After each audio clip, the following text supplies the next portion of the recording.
I'll call this a sandwich, no, a burger. Yeah, look at my lamb rendang burger.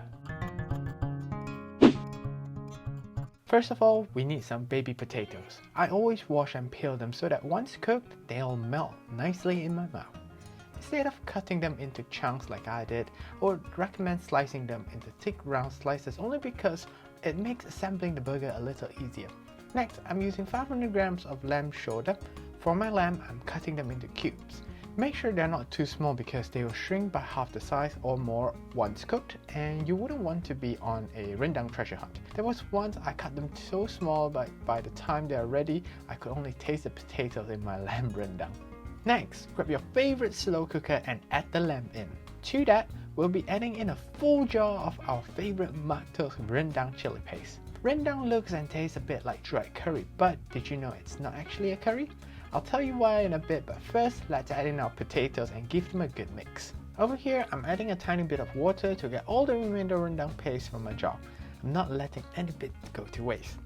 Next, we're going to mix them again before closing the lid on our slow cooker. Allow the lamb rendang to cook on low for 6 to 8 hours, and in the meantime, let's prepare our carise or the coconut butter. All you do is roast the desiccated coconut on low, season with some salt, and then pound them. After 6 hours, our lamb rendang is almost ready. Here is when we'll add the carise. My carise is slightly darker only because I actually roasted it longer this time. After that, let's pour in our coconut milk. I'm only using half a can, which is about 200 ml. Give your rendang a good stir, and by now, your kitchen should smell like a proper Malaysian kitchen.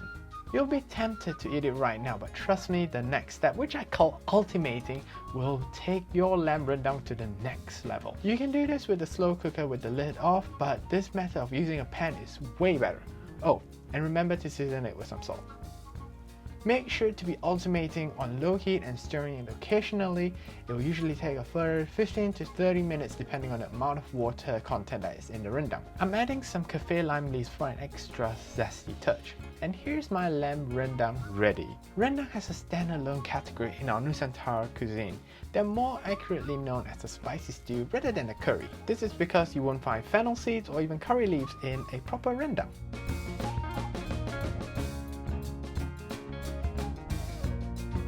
And to my favorite part, time to tuck in.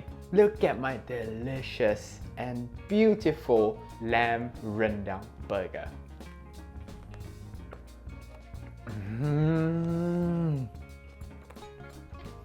So good. The lamb rendang itself is so rich and the potatoes are so soft it just melts in your mouth.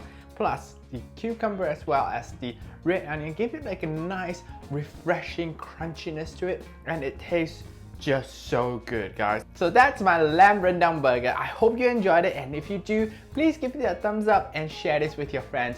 If you've got any questions or suggestions, just pop them down in the comments down below, and I'll see you next time. Jumpa lagi!